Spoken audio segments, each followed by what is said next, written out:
Imagine getting all the power of the world and then just dying. Yup, dying. So do you think of yourself as a failure, then when reincarnated into a new world as a fragile boy, and try to avoid the mistakes of previous life, but can you?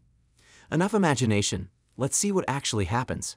A new adventure begins with goblins attacking a human village. One survivor sees a dragon in the night sky with someone riding it, who is the village's savior. The savior has wanted power since childhood to protect what's important to him. He sends dolls with special markings at the goblins, causing a big explosion that kills them. While the survivor is shocked, a goblin attacks, but the dragon needs it. The savior believes he finally got the power he wanted by taming monsters. However, one night, everything he built is destroyed because he had to oppose the imperial court to save his students. Despite being the strongest, he lacked cunning, so the imperial court sent his own students after him. As the exorcist is dying, one of his students cries, but he reassures her that he'll do better in his next life and avoid making the same mistake. The exorcist students were so good, they took down their own teacher. Maybe they should have taught him a thing or two about cunning. A few years after getting a new life, the exorcist now lives inside the body of Sika Lamprioge, who is the third son in the Lamprioge clan. This clan is famous for its mages. Right when they're checking how good Sika is with magic, something surprising happens. None of the magical stones light up, which means Sika doesn't have any magic of his own. To make things worse for Sika, his mother was not married to his father, so he's treated like someone who doesn't belong in the family. One of his brothers, Glai, even laughs at him and makes fun of him. Glai is a typical brother, isn't him? Sika doesn't really care much because even though his body doesn't have any magic, it has a lot of spiritual power. Right now, he's in his garden, gathering some leaves and saying some special words. He's creating some shikigamas from the leaves, turning them into mice and crows. While he's doing this, his brother Glai steps in and starts insulting him, calling him a loser. However, things take a bad turn when Glai tries to punch Sika just because Sika didn't say the words to please him. Meanwhile, Sika does a special signal that calls his crows to come help him, and they start biting Glai. Luckily, their older brother steps in and scares the crows away. But after realizing that the crows only attacked Glai, he suspects that Sika did something. However, Sika doesn't blame him. After that, Sika sends his Shikigami into the sky to learn more about this new world. He finds out that it's a place filled with magic, where humans, demons, and technology coexist. It's been 7 years since then, but since Sika is the son of a mysterious person, there aren't any special celebrations for him. But at least he doesn't have to deal with the crows anymore. Now, in his room, Sika hears a knock at the door. When he opens it, he sees Yifa, his housemate, standing there. She tells him that she finds Sika's clan cloak in the bushes again. Hearing this, Sika immediately understands that it's his brother Glai, and right at that moment, Glai interferes and asks Yifa what she's doing, since she should be working around the house. While he's doing that, he tries to tease Sika about not having any magic. Glai is currently studying magic at Imperial Aldonoah Magic Academy, which is one of the most prestigious magic schools in the nation. Fortunately, Sika doesn't have to listen to his brothers talking for too long. His father and the eldest brother come over and ask loudly if he wants to join them for magic training. Glai goes with his father, and Sika asks if he can join too. Even though his father gives a serious answer, he takes Sika to the training area. Hopefully he'll be able to learn more about magic and this new world. At first, the eldest brother does an impressive water spell using enchantment, which impresses their father. Not too far behind, Glai also does a fire-related enchantment and shoots a fireball.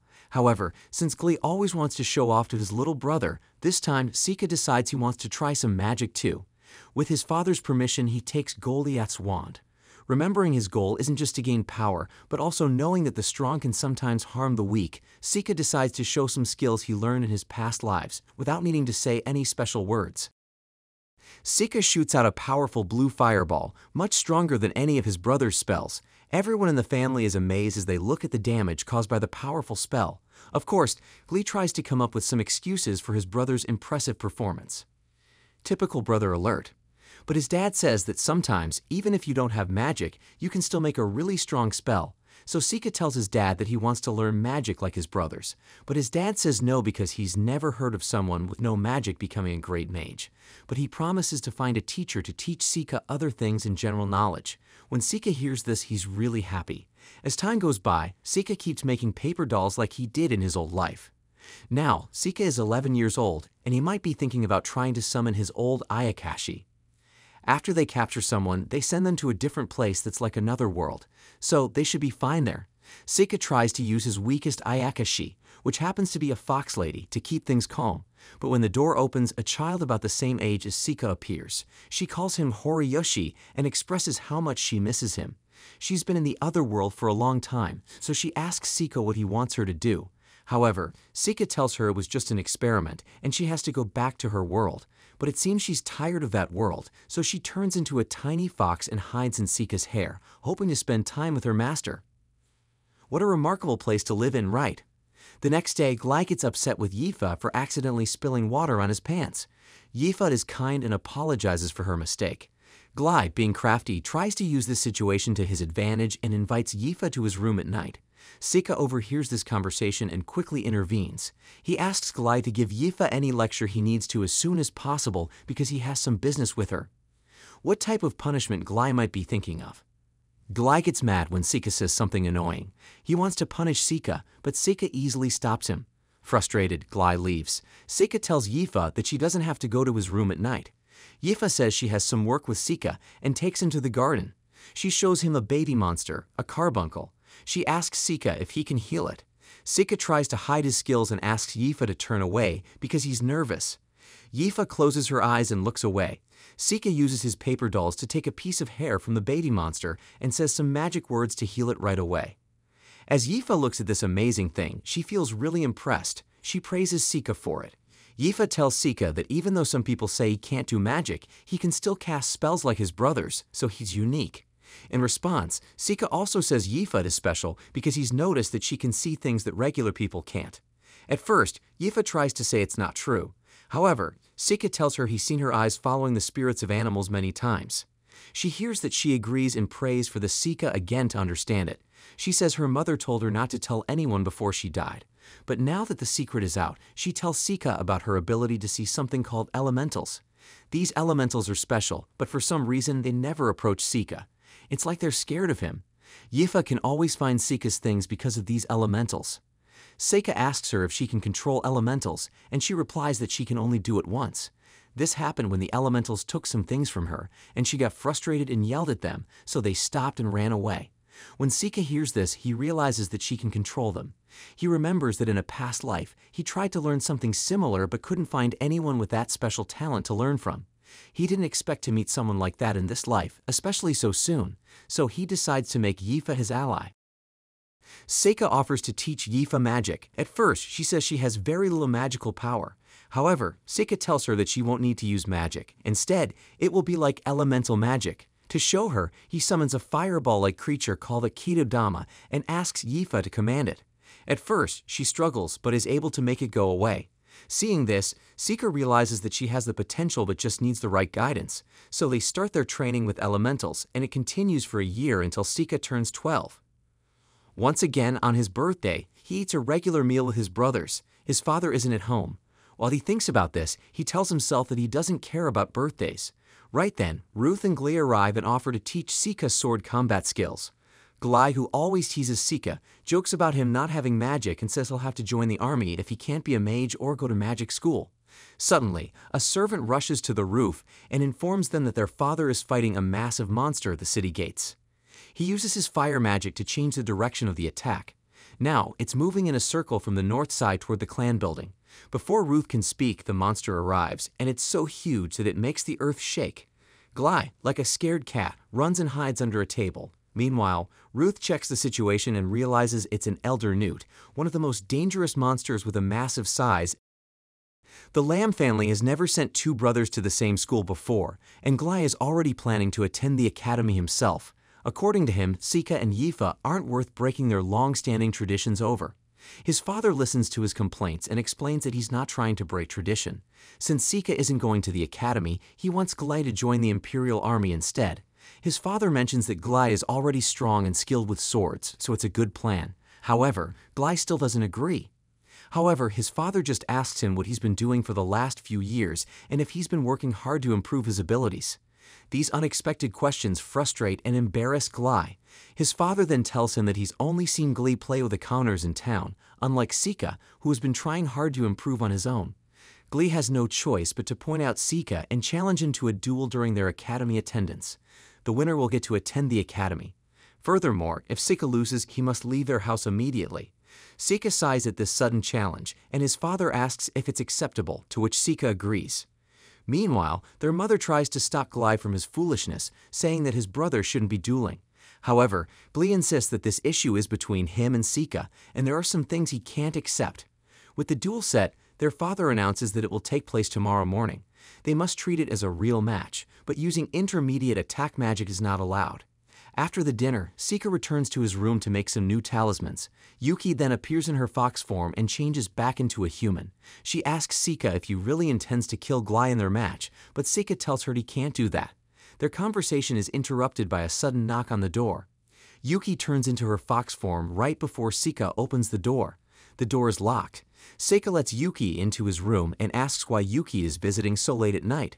Yuki's brother smiles and wishes Sika a happy birthday. He gives Sika a wooden box as a birthday gift. Sika thanks his brother and opens the box to find a glass pen inside. Yuki tells Sika that since Sika has always studied hard, he deserves a good pen, unlike the disposable quill pens he usually uses. Yuki's brother apologizes for being distant in the past and explains that he didn't know how to treat Sika. He is proud of the person Sika has become and asks Sika to go easy on Glai in their upcoming duel, turning it into a lesson. Sika agrees to his brother's request. Yuki also suggests that Sika remind his brother to act like a proper lord. Later that night, Sika admires the glass pen his brother gave him. Yuki compliments his brother's ability to judge people but doubts the pen's value. Sika tells her that the value isn't important, it's the thought behind the gift that matters. Suddenly, Sika notices something outside the window and tells Yuki to hide. Out of nowhere, a strong gust of wind blows the window open. Sika looks out of the window and sees Glai in the courtyard below. Glai is challenging Sika to a duel. Sika goes outside to talk to his brother and asks him why he didn't wait for the duel scheduled for tomorrow. Unfortunately, his brother just tells him to be quiet and interrogates him because he planned the whole thing. However, Sika replies that he had always wanted to go to the Magic Academy. Glai tells Sika that he just got lucky because a monster showed up, and Sika ended up defeating it. Glai doesn't want to follow the formal duel rules that their father set. Instead, he challenges Sika to a no-holds-barred duel. The duel can only end when one of them gives up or passes out. The loser will have to admit defeat to their father the next day. Sika reminds Glai that this intermediate-level magic is dangerous, but Glai ignores his warnings and starts to attack. Glai creates a magic circle directly under Sika's feet, which explodes and surrounds it in a fiery tornado. However, the flames disappear and Sika is unharmed. Glai tries to attack Sika again with a wind spell, but Sika easily blocks it with a protective barrier. His brother gets surprised because he can use light element magic. Then, he tries to attack Sika with a bunch of magic as a barrier. Sika takes out a talisman from his pocket and tells Glai to stop. Glai immediately stops moving and drops his wand. Sika grabs the talisman and squeezes it, hurting Glai's arm. Glai yells and gives up. Sika fixes the talisman and Glai falls unconscious.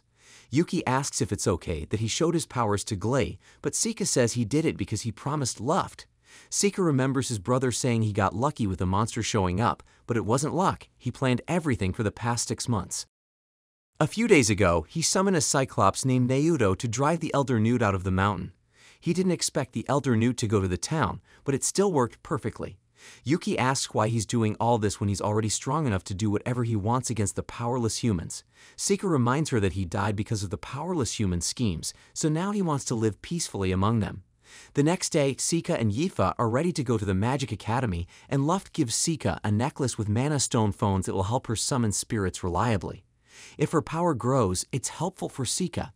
A little while later, Sika feels sick from the carriage shaking. Ava points to Rodnia, the academic city in the distance. Back at home, Sika's father thinks about the first time Sika came there. It was 12 years ago when a strange girl left a baby in his arms. The baby was Sika, Gilbert's son. Gilbert became an adventurer after graduating from the academy and went on many adventures. However, they lost contact when he entered the infernal lands. The baby he left, Sika, had black hair and rare eyes and could use magic when he was 1 year old. His strange behavior made Luft distant and Glai hostile to him. Sika's father starts to wonder if Sika is Gilbert's son and a devil's child, but Sika had no mana. He noticed that the fire spell Sika used yesterday was different, and Elder Newt seemed poisoned. Sending Sika to the army would be risky, so he sent him to the academy instead. Meanwhile, Sika and Yifa have finally reached Rodnia. Since Sika is technically her master now, Yifa asks him if she should stay in the room. On that night, Sika made a mistake. He thought they were going to have dinner together, but Sika got it all wrong. She told him she wasn't hungry, and this made Yifa very angry. Yifa left, and then Yuki showed up to scold Sika for not understanding how girls feel. The next day, they went to the academy to take their entrance exam. When they met the exam instructor, they introduced themselves. The other students heard Sika's last name and immediately wanted to be friends with him. They were also surprised to see that Sika had brought a friend with him who was considered a slave. As for the test, the first part was simple. They had to use a magic tool to measure their mana, which is like a magical power. The tool would glow a certain color depending on their magical abilities. In this world, magic is based on 4 elements: fire, water, wind, and earth. There are also light and dark elements, but they are rarely included. When Sika took the test, the tool glowed with orange and green light, showing that Sika had an affinity for both wind and fire magic. Meanwhile, the tool doesn't light up when Sika touches it. The instructor gets confused, but Sika explains that he doesn't have any magical power. Thankfully, the instructor clears things up, saying that the test is only for registration. At the same time, the other people who wanted to be Sika's friends before are now questioning why he's even there. They wonder why he came before rumors spread. Suddenly, a red-haired girl speaks up. She's ready to take the test, and when she touches the bowl, it immediately lights up very brightly. This means she's really good with all 4 types of magic. She introduces herself as Amu, a regular person. Sika thanks her for distracting the others, but Amu says she didn't do it for him. She tells him that someone who can't use magic shouldn't be at the school, and he probably only got in because of his family's name. As she walks away, Sika can't help but wonder why she looks so much like someone from his past.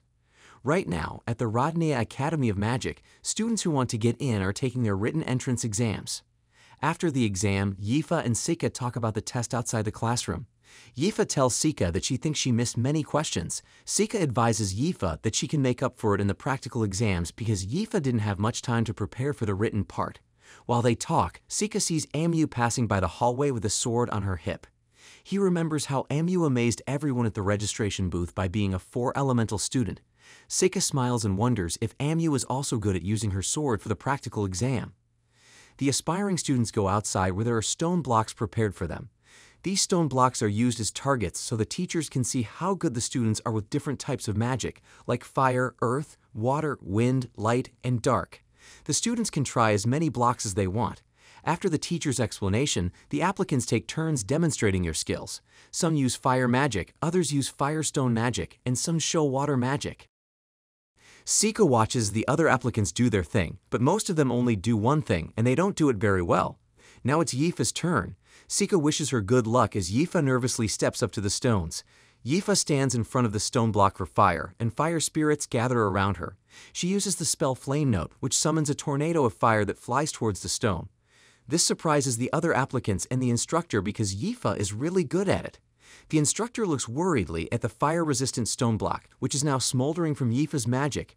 Yifa asks if she can move on to the next target and stands in front of the stone block for wind magic. Now, even Sika is surprised that Yifa doesn't stop at just one element. Yifa points her wand at the stone and sends green lances of wind toward it.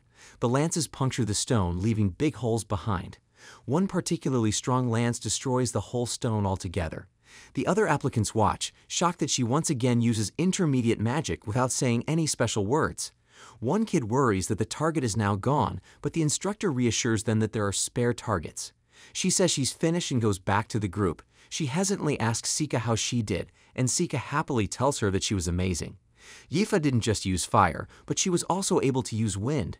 Now, Yifa admits that she practiced on her own in the hope of surprising Sika. After Yifa, it's now Sika's turn to take the practical exams. When he stands in front of the stone blocks, the other applicants start to gossip about why he's even trying when he doesn't even have any magic power. So they are surprised when Sika summons a blue fireball that promptly shoots and explodes at the target. The instructor once again worries about the targets because the blue flame still isn't going out. Meanwhile, Sika goes to a stone block for earth magic. He knows it's probably made of granite, so he uses his knowledge to cast his magic. He transforms it into yellow crystal-like columns, which destroy the stone block. The instructor asks him what magic he used, but Sika just says sorry and moves on to the next stone block for water magic. He can't explain that it's purely science. At the next stone block, Sika uses a talisman to call forth a powerful stream of water that crashes into the target. It immediately turns into ice, freezing the whole block. Then, he returns to the other surprised applicants and tells the instructor that he's finished. Yifa asks him why he won't try the other elements, but he simply replies that he can't do them yet. Wind isn't among his 5 elements, and he still doesn't understand how light and dark magic work. Later that afternoon, the instructor looks at the stone blocks and feels amazed. He just finished the practical exam. Another instructor comes and asks him how the exams went. He says it was tough, many things went wrong. The other instructor tells him about the applicant's mana levels. Yifa can barely use magic, and Sika has no mana at all. The instructor finds it surprising, but he's not shocked anymore because another applicant, Amu, was even more impressive. Amu managed to destroy all 5 elemental stone blocks, making history as the first examinee in the academy to do so.